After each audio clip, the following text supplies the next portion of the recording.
আমরা জানাতে চাই, আজকে আমরা যদি চাইতাম এখানে হাজার হাজার লোক সমবেত করতে পারতাম।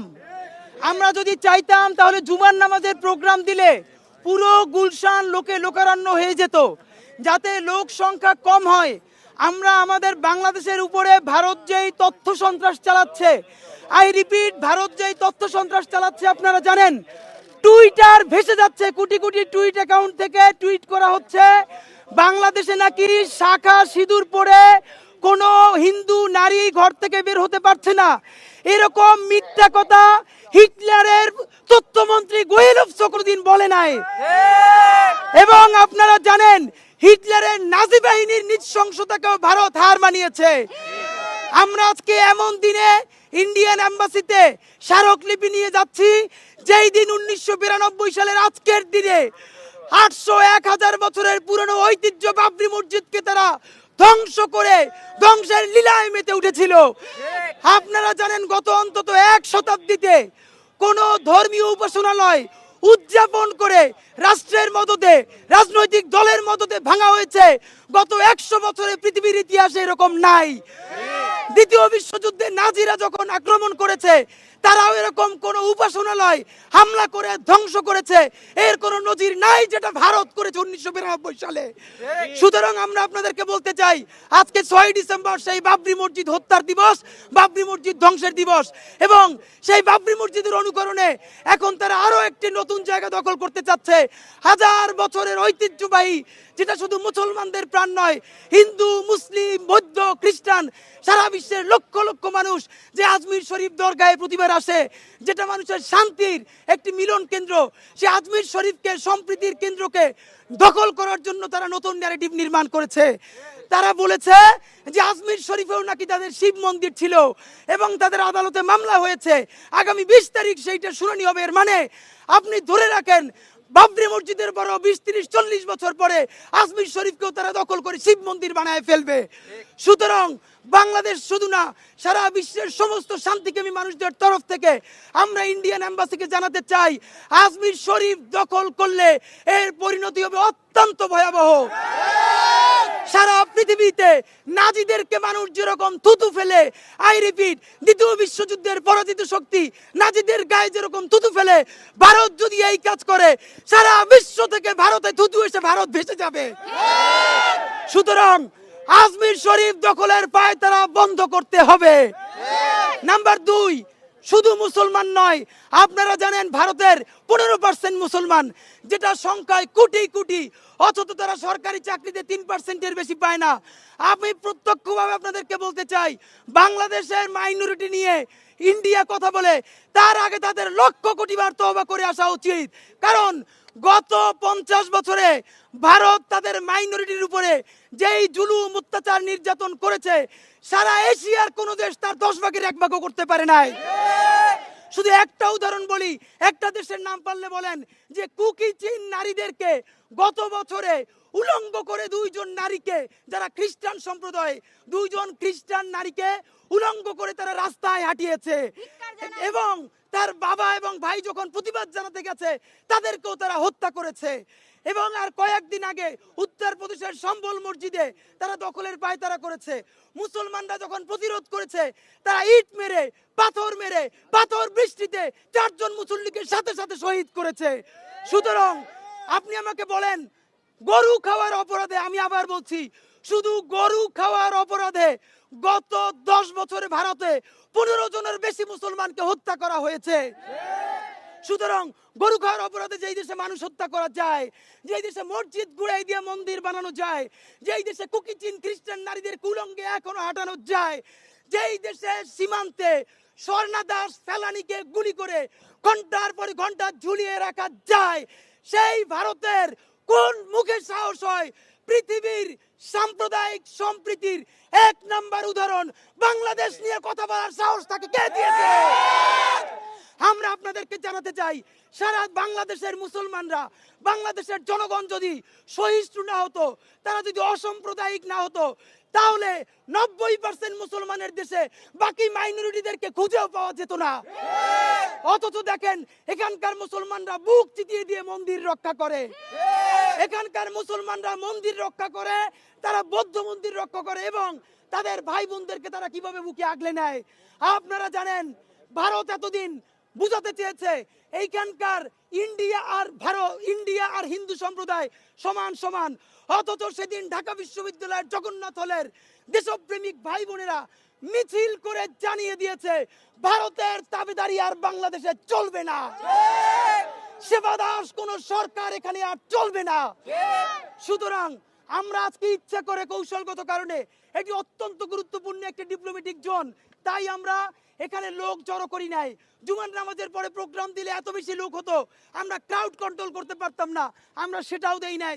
আমরা অল্প কিছু মানুষ এসেছি, আমাদের কাছে স্মারকলিপি, আমাদের প্ল্যাকার্ডগুলো দেখুন আমরা সেখানে খ্রিস্টান মাইনরিটির কথা বলেছি, আমরা সেখানে কুকিচিনদের কথা বলেছি, দলিত সম্প্রদায়ের কি অবস্থা ভারতে জিজ্ঞাসা করেন, দলিত সম্প্রদায়ের কথা বলেছি, আমরা মসজিদ ভাঙার বিরুদ্ধে কথা বলেছি। সুতরাং আমরা আমাদের প্রশাসনের ভাইদের কাছে অনুরোধ জানাই, এইটা শুধু বাংলাদেশের উপর আক্রমণ না, ছাত্র জনতার উপর আক্রমণ না, এই আক্রমণ তো পুলিশের উপরও।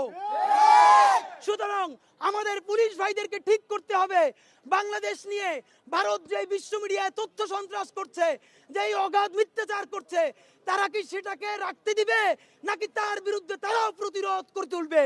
সেটা যদি তারা করে, আমরা ছাত্র জনতার পক্ষ থেকে আবেদন জানাই, প্লিজ আপনারা আমাদেরকে গাইড করে নিয়ে যান। এখানে যদি কোনো উশৃঙ্খলা হয় আমরা দায় নিব। আমাদের ভাইরা লাইনের মধ্যে প্রত্যেক জন দাঁড়িয়ে আছে, এখানে কোনো দুষ্কৃতিকারী কেউ কিছু করতে পারবে না ইনশাআল্লাহ। কিন্তু আমরা জানাতে চাই, এই ছাত্র জনতার পক্ষ থেকে যে স্মারকলিপি ইন্ডিয়ার এম্বাসির সামনে গিয়ে আমরা তাদের হাতে তুলে দিতে আসতে চাই শান্তিপূর্ণভাবে। আমরা সেই ভারত না যেখানে বাংলাদেশের সহকারী হাই কমিশনে হামলা করে পতাকা উড়িয়ে দিয়ে ছিন্ন ভিন্ন করা হয়েছে। আমরা এত অসভ্য রাষ্ট্র না। আমার শত্রু দেশও যদি হয়, তার হাই কমিশনের নিরাপত্তা, বাংলাদেশের যদি আইন শৃঙ্খলা বাহিনীও দিতে ব্যর্থ হয়, ছাত্র জনতা সেই নিরাপত্তা দিবে ইনশাআল্লাহ। সুতরাং আমাদের পুলিশ ভাইদের কাছে, আইন শৃঙ্খলা রক্ষা বাহিনী ভাইদের কাছে বিনীত অনুরোধ, প্লিজ আপনারা কাজ করে আমাদেরকে নিয়ে যান। আমরা শান্তিপূর্ণ উপায়ে আমরা হাই কমিশনে এই স্মারকলিপিটা জমা দিয়ে আসবো, প্লিজ আপনারা আমাদেরকে নিয়ে যান।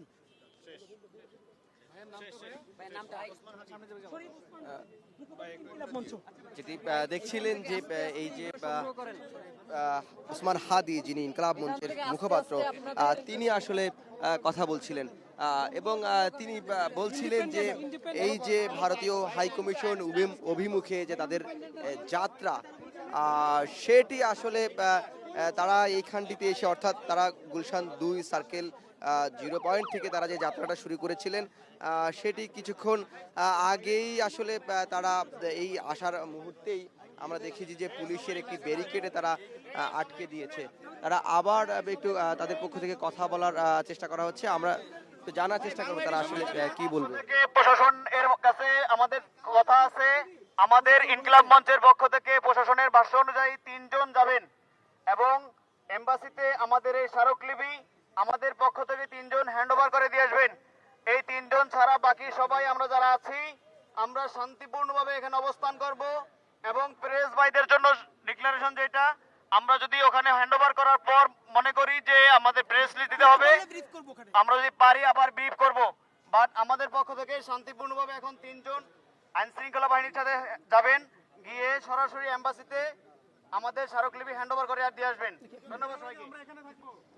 যেটি বলছিলেন যে ইনকলাব মঞ্চের মুখপাত্র ও ভিজিকে তো বলছে, ইনকলাব মঞ্চ যখন এই ভারতীয় বা দূতাবাস অভিমুখে তারা যাত্রা করে, তখন আমরা দেখতে পাচ্ছি যে পুলিশের একটি ব্যারিকেড তাদেরকে আটকে দিয়েছে এবং তারা এখনো কিছুক্ষণ আগেই কথা বলেছেন, সেটিও আপনারা শুনে এসছেন নিশ্চয়ই।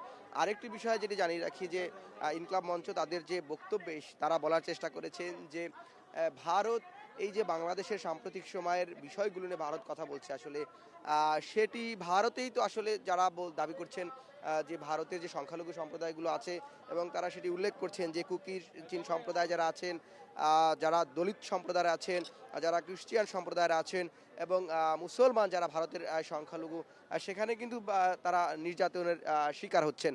এবং এটি যখন তারা বলছেন এবং তারা আরেকটি বিষয় বলছেন যে তারা শান্তিপূর্ণভাবে আসলে তাদের যে স্মারকলিপি সেটি তারা জমা দেওয়ার চেষ্টা করবেন।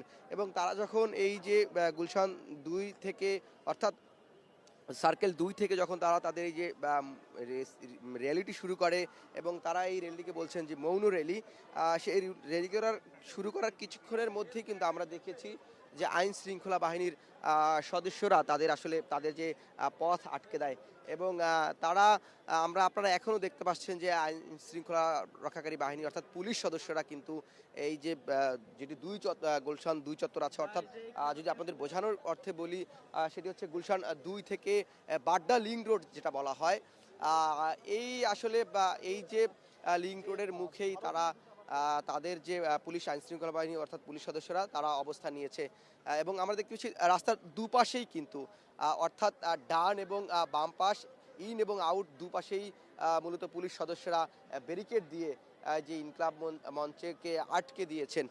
এবং আমরা আরেকটু দেখানোর চেষ্টা করব যে ঠিক অপর প্রান্তে যারা আছে ইনকলাব মঞ্চ, তারা এই যে মনো র্যালিটি শুরু করেছিল, এই র্যালির শুরুর কিছুক্ষণ পরেই কিন্তু এই ঘটনাটি ঘটে এবং তারা যেটি বলছেন এই যে মনো র্যালি তারা করছেন সেটি মূলত যেহেতু এটি একটি ডিপ্লোম্যাটিক জোন হিসেবে পরিচিত বা শান্তি শৃঙ্খলা রক্ষার্থে তারা আসলে এখানটিতে কোনো ধরনের স্লোগান বা বিক্ষোভ প্রদর্শন করবেন না।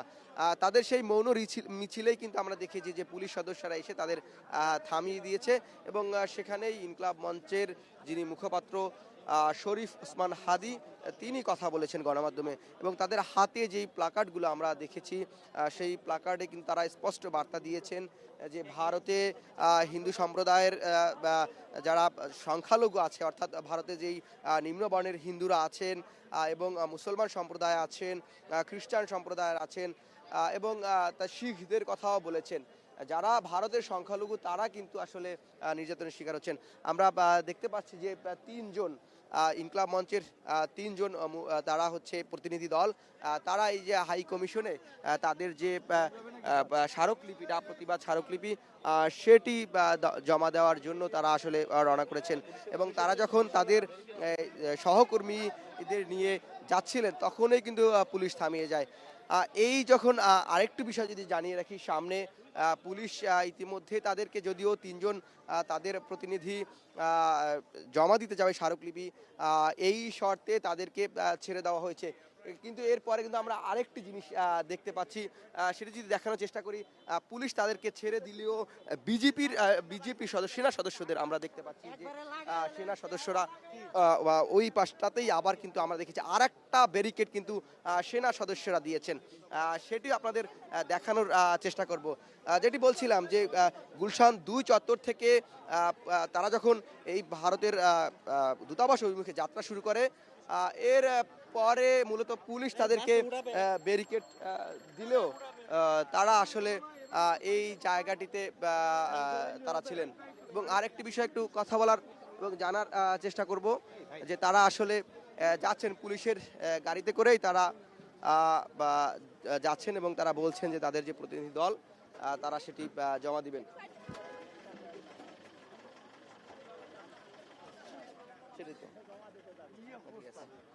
দেখছেন যে পুলিশের যে ভ্যান রয়েছে সেই ভ্যানে করেই তারা আসলে ইন্ডিয়ান হাই কমিশনে যাওয়ার চেষ্টা করছেন।